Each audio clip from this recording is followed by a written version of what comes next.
اللہم صلی وسلم علی نبینا محمد۔ سامعین اکرام، اگر آپ چاہتے ہیں کہ آپ گھر بیٹھے قرآن مجید کو صحیح تجوید اور تلفظ کے ساتھ پڑھنا سیکھ سکیں تو ہمارے چینل کو سبسکرائب کریں اور بیل آئیکن کو دبائیں تاکہ آپ کو ہر نیو آنے والی ویڈیو سب سے پہلے مل سکے۔ سامعین اکرام، آج ہم نورانی قاعدہ کی تختی نمبر 13 مشق تشدید اس کو پڑھیں گے۔ آج ہمارا اس کا پہلا سبق ہے اور انتہائی اہم سبق ہے۔ آپ نے ویڈیو کو اینڈ تک لازمی واچ کرنا ہے تاکہ اس میں جو چھوٹی چھوٹی باتیں سیکھنے والی ہیں اس میں سے کوئی بات رہ نہ جائے۔ چلیں آئیں اپنے سبق کو شروع کرتے ہیں۔ اعوذ باللہ من الشیطان الرجیم، بسم اللہ الرحمن الرحیم۔ با را پیش بر، را زیر ری، بری۔ یہاں آپ نے ایک چیز نوٹ کرنی ہے کہ را کے اوپر ہے شد۔ اب را کو ایک دفعہ پر پڑھا جائے گا، جیسے جب یہ با کے ساتھ را کو پڑھیں گے تو اس کو پڑھیں گے پر، اور جب یہ اپنی حرکت کے ساتھ اس کو پڑھا جائے گا تو پھر اس کو پڑھیں گے باریک۔ با را پیش بر، را زیر ری، بری، بری۔ یہاں را جو ہے دو دفعہ پڑھی جا رہی ہے، ایک دفعہ یہ پر پڑھی جائے گی جب یہ با کے ساتھ ملے گی، اور ایک دفعہ باریک پڑھی جائے گی جب یہ اپنی حرکت کے ساتھ، یعنی جو اس کے نیچے زیر ہے اس کے ساتھ پڑھی جائے گی۔ تو اس کو پڑھیں گے بری، زا زبر زا، بریزا، بریزا۔ ہا صاد پیش حس، صاد زیر سی، حسی۔ لام زبر لا، حصیلا۔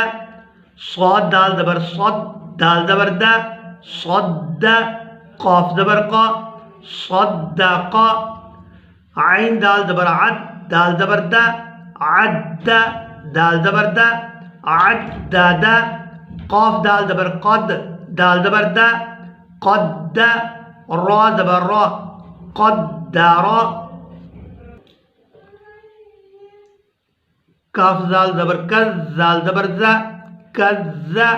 با زبر با، کذب۔ یہاں پر آپ نے ایک چیز نوٹ کرنی ہے کہ زال کو ہمیشہ ہی نرمی کے ساتھ پڑھا جاتا ہے، اس کے اوپر شد ہے، اس کے باوجود یہ نرمی کے ساتھ ہی پڑھا جائے گا۔ کذب۔ نون عین زبر نا، عین زبر ع، نع۔ میم زبر ما، نعم۔ یا زبر یا، ظا نون پیش ظن، یا ظن نون پیش نو، یا ظن۔ یہاں بھی آپ نے ایک چیز نوٹ کرنی ہے کہ نون کے اوپر جب بھی شد ہو تو اس پر غنہ ہوتا ہے، اور یہاں جب ہم غنہ کریں گے تو آواز جو ہے ناک کے اندر جائے گی اور اس کو 2 سے 3 سیکنڈ کھینچیں گے، ایسے پڑھیں گے اس کو، یا ظن، یا ظن۔